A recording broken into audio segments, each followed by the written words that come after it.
तब तक हम इधर उधर छटपटा रहे हैं। पुलिस बचाओ, पुलिस को फोन करो, पुलिस को फोन करो। मेरी बेटी को तो सर में मारी, 3 साल की हमारी बेटी, आज पहली बेटी।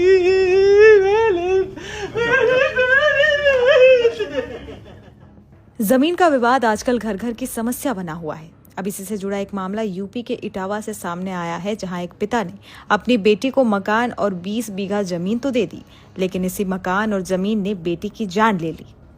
दरअसल इटावा शहर के फ्रेंड्स कॉलोनी के रहने वाले रिटायर्ड मुख्य चिकित्सा अधिकारी लवकुश चौहान के बेटे हर्षवर्धन चौहान ने अपनी बहन ज्योति और 3 साल की मासूम भांजी की गोली मारकर हत्या कर दी। मामला पारिवारिक संपत्ति का है, जहां पिता ने अपनी बेटी के नाम एक मकान और 20 बीघा जमीन उसके नाम कर दी थी, जिससे नाराज भाई ने इस जघन्य हत्याकांड को अंजाम दिया। पुलिस के मुताबिक आरोपी हर्षवर्धन चौहान हर दिन पिता और बहन से संपत्ति को लेकर झगड़ा करता था, लेकिन सवाल ये कि इस पूरे मामले में एक 3 साल की मासूम बच्ची की क्या गलती थी। अंजाम देखिए कि एक मामा खुद कंस बन गया और उसने मासूम बच्ची के माथे पर रखकर गोली मार दी। एक पति का क्या दोष, जिसके सामने उसकी पत्नी और बेटी की हत्या कर दी। इस वारदात को जिसने भी सुना दंग रह गया। मृतका के पति का क्या कहना है, सुनिए।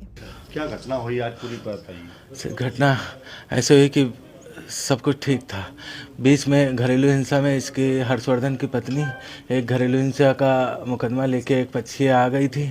आज से साल भर पहले से इसी एक कमरे में ज़बरदस्ती निवास कर रही थी कि लवकुश का मकान है, जबकि मकान हमारी वाइफ के नाम ज्योति के नाम था। पुलिस वाले ज़बरदस्ती छोड़ के गए थे एक कमरे में कि लवकुश का मकान, हम लोग कहते रहे कि, और सबको एप्लीकेशन भी दी कि ये लवकुश का मकान नहीं ज्योति का मकान है, फिर भी एक कमरे में ज़बरदस्ती रह रहे थे। तहसीलदार को भी बोला तो उन्होंने कह दिया था कि इनके पास कोई डॉक्यूमेंट नहीं, इनको निकाला जाए। हम लोग बस इनको निकालना चाह रहे थे कि हम लोग सुरक्षित हो जाएं, क्योंकि ज़मीनी विवाद इनके पिताजी का चल रहा, क्योंकि लड़का 12-15 साल से कोई संबंध नहीं लड़के से, और हमारी वाइफ ही सारी देख रेख इनकी मम्मी की पापा की आज शुरुआत से कर रही थी।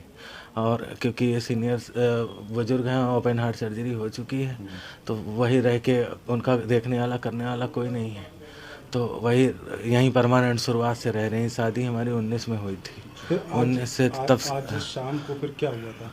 कुछ नहीं, 2 दिन पहले विवाद हुआ था दरवाज़ा ऊपर गेट लगाने को लेके। इन लोगों ने गेट जीने का ऊपर का उधर से जो उनके कमरे से है, वो दरवाज़ा गैस कटर से कटवा दिया था विपक्षी लोगों ने।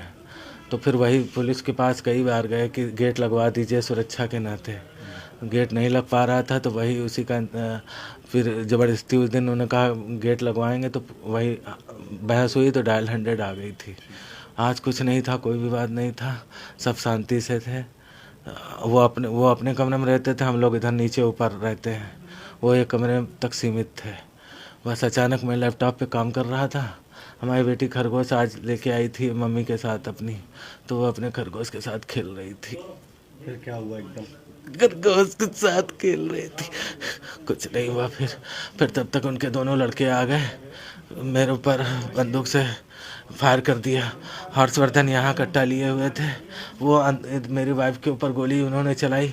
तब तक मैंने उनको दोनों लड़कों को धक्का देके मैं बाहर रोड पे जाके गिरा जाके, और मैंने सोचा पुलिस किसी को बुलाएं, किसी के 1-2 गोली में हम बचा लेंगे जान, अगर कुछ लग गई हो तो बचा। आपके ऊपर किए थे? हमारे ऊपर एक किया, दूसरा रोड पे किया था। फिलहाल पुलिस ने आरोपी भाई को गिरफ्तार कर लिया है। देखिए, आज रात में करीब 9:30 बजे के आसपास, 9:30 पौने 10 के आसपास, ये फ्रेंड्स कॉलोनी थाना पड़ता है जनपद इटावा, और इसमें मेहरा चुंगी पड़ती है। इसमें ये सूचना मिली है कि एक भाई बहन, सगे भाई बहन इसी में रहते थे, और पिता इनके एक्स CMO रिटायर्ड हैं जैसा कि बताया गया है, और उनके 3 संतान हैं, 2 बेटियां 1 बेटा है, और उन्होंने बेटियों को भी अपना जो है यहाँ पर प्रॉपर्टी दे रखी थी। इनकी शादी हो गई थी, जो मृतका हैं लखनऊ में सीतापुर रोड पर शादी हुई थी 2019 में, और लेकिन ये यहीं पर रहती थी अपने मायके में ही, और पिता की जो प्रॉपर्टी थी उसमें इनका बेटा भी रहता था, उनकी बेटी भी रहती थी, मतलब दोनों सगी भाई बहन नहीं रहते थे, और उनके बच्चे भी साथ में ही रहते थे।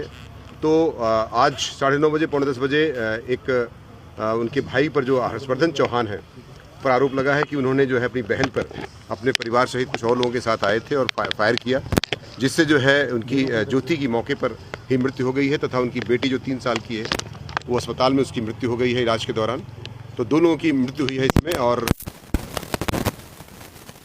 सगा भाई उनका है। और अन्य विधिक कार्रवाई जो है इसमें जैसा कि एप्लीकेशन ले करके उसमें FIR दर्ज करके सख्त से सख्त कार्रवाई सुनिश्चित की जाए।